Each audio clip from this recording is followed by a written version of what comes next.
এই যে ছোট সময়ের গ্রাম, যে রাস্তা দিয়ে হাঁটতাম জঙ্গল দিয়ে, সারাদিন পকেটের মধ্যে ম্যাচ থাকতো।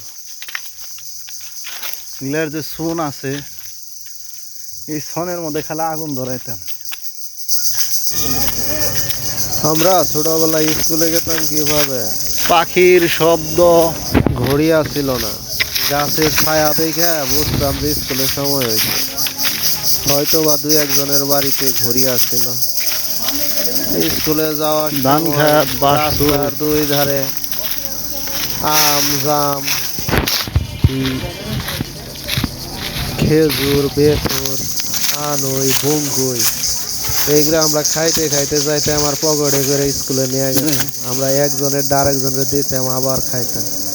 আমাদের সময় একটা তক্তা টানা পাওয়া যেত, তক্তা বিস্কুট, পাতলা মসমস করতো, ওই বিস্কুটটাই আসছিল। অন্য ধরনের বিস্কুট খুব একটা আসছিল না। আর একটা আসছিল ছুরি বিস্কুট, সেগুলা খাইতাম। বৃষ্টি যখন নামতো তখন স্যাররা ছুরি দিয়ে দিত। আমরা আর ছুটির আগে আমাদেরকে 1 থেকে 100 পর্যন্ত আমাদেরকে 100 পর্যন্ত 1-2 পড়াইতো। আবার নামতা পড়াইতো 1 থেকে 10-এর ঘর পর্যন্ত, তারপরে ছড়িয়ে দিত আমাদের।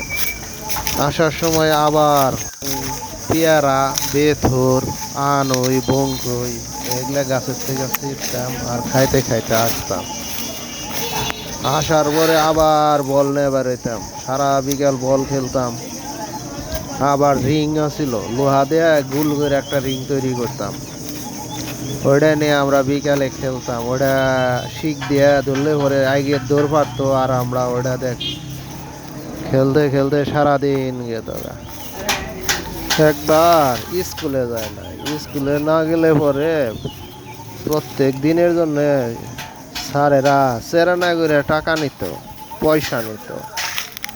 এখন পয়সা নিত, পরে দাদুরে চলাম গিয়ে গেছিল আমার একটা দরখাস্ত লেখা দেবেন না। দাদু করছে কি ইংলিশে দরখাস্ত লেখা দিয়েছে। দরখাস্ত তো আর আমি পড়ে না, এটা স্যারের দেওয়ার পরে তো মনে করেন যে ঘুর নাগাল পিটানি শুরু করলো স্যারেরা।